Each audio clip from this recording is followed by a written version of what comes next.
Hey guys, it is Jen here with P40 Ministries podcast, and today I'm bringing you another episode out of Matthew chapter 5, and this is the Sermon on the Mount. So if you had listened in to previous podcast episodes in Matthew chapter 5, you would have heard that Jesus brought his disciples up to the mountain and began preaching to them. So we just finished the Beatitudes, I believe, on Tuesday, and now we are going to be reading about salt and light. And I think this might be one of the most famous portions of all of the Sermon on the Mount is the salt and light portion. And I'm sure you've heard that saying that Christians are salt and light. So let's go ahead and read that today. So I will be reading Matthew chapter 5, verses 13 through 16 today. And we will talk about the whole salt and light thing. And you know what? If I have enough time, I will also read 17 through 20 today too. But let's go ahead and start out with just 13 through 16 because I've noticed that my podcast episodes are getting longer and longer each time I record them. So I'm just going to start out with these 3 verses and see how it goes.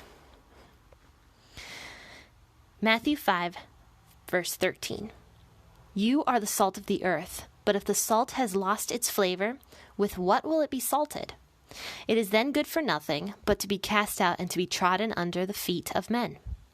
You are the light of the world. A city located on a hill can't be hidden.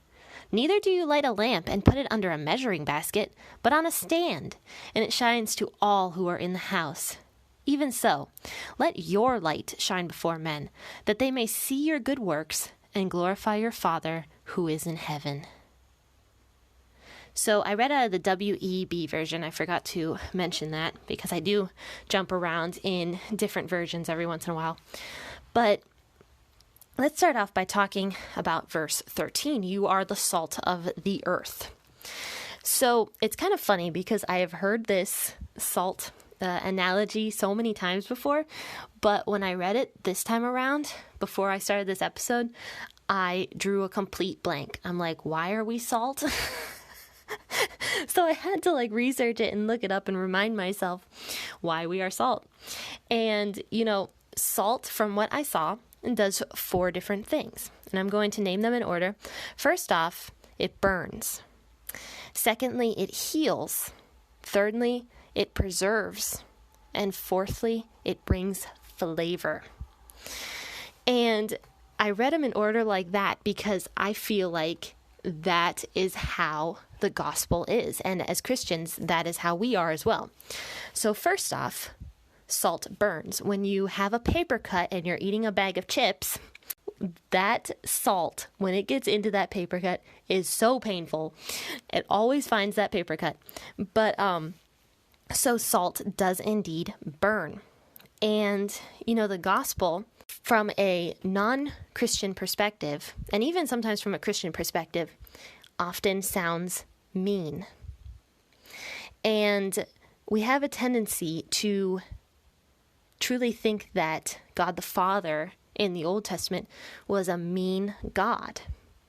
And even Jesus, sometimes what he says to the Pharisees, we think that it is mean. And a lot of people are offended by the gospel, and more Christians are becoming offended by the gospel.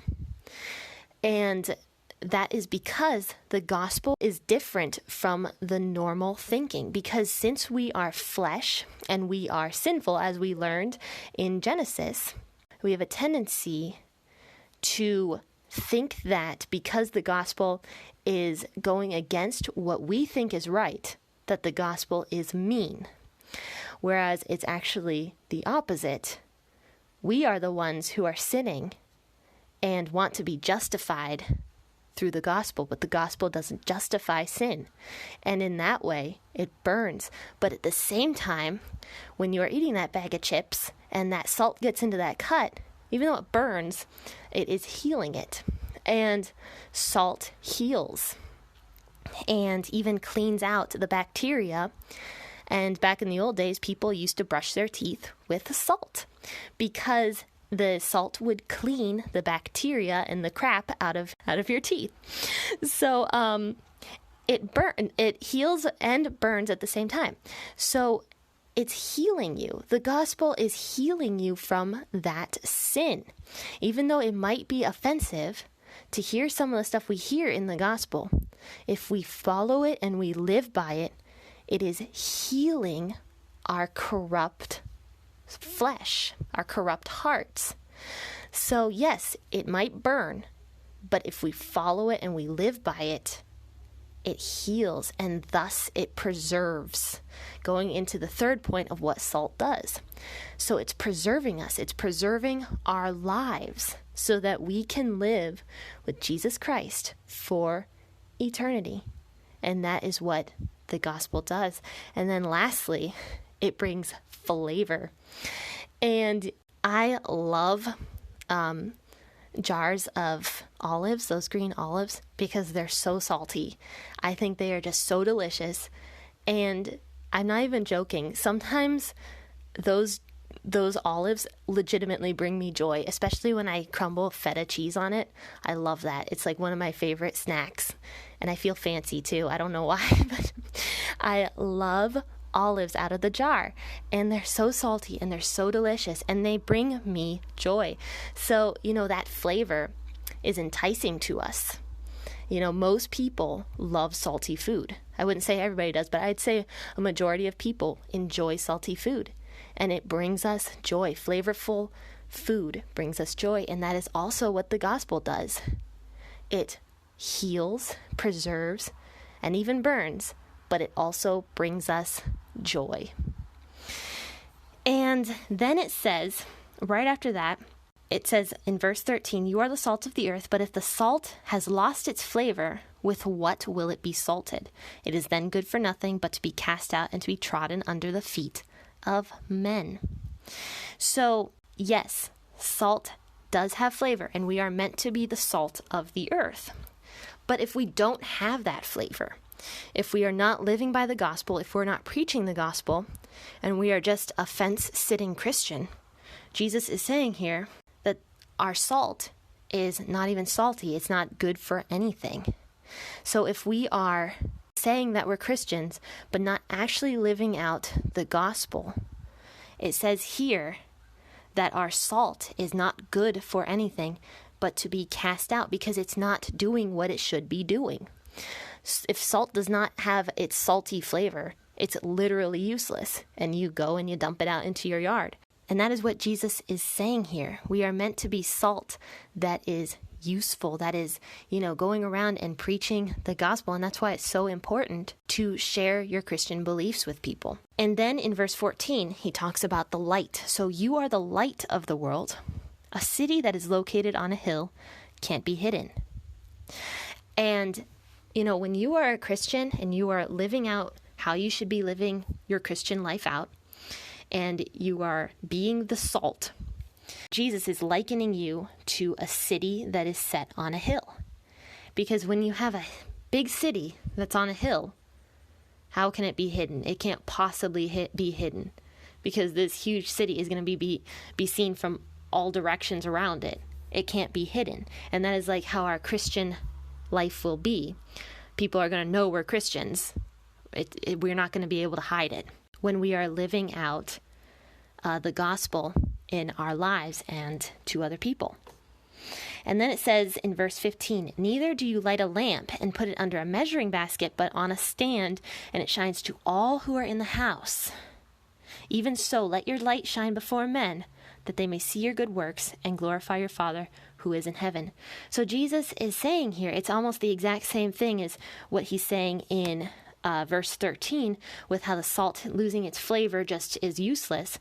He's saying if you are hiding your light, your Christian light, if you are doing your best to hide your Christian beliefs under what's it say here, a measuring basket, a basket, then it's no good for anybody. You're not doing anything with your Christian life. You are not helping spread the gospel and thus helping preserve people and heal people. Instead, you are being useless in a sense because you are not letting your light shine before men. And Jesus even says here that those who hide their light under a bushel I think there's an old song, a children's song about hiding your light under a bushel. But it says that when you do that, you're essentially useless, for lack of a better term. There's that burning in the Bible. Somebody might be offended to hear that they have a useless Christian life, but that is what Jesus is saying here. And like I said before, sometimes the gospel burns. But Jesus is saying, let your light shine before men so that they may see your good works. And when they see the works that you're doing, your Christian works, they will glorify God who is in heaven. And that is what we are meant to do as Christians.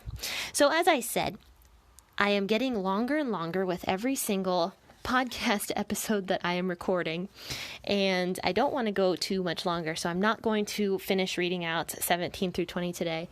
I will touch base on that next time on Tuesday, so make sure you listen in for that one on Tuesday, and then make sure to join me again tomorrow, 6:30 a.m., and we will be back in Genesis. But as I say at the end of all of my podcast episodes, happy listening and God bless.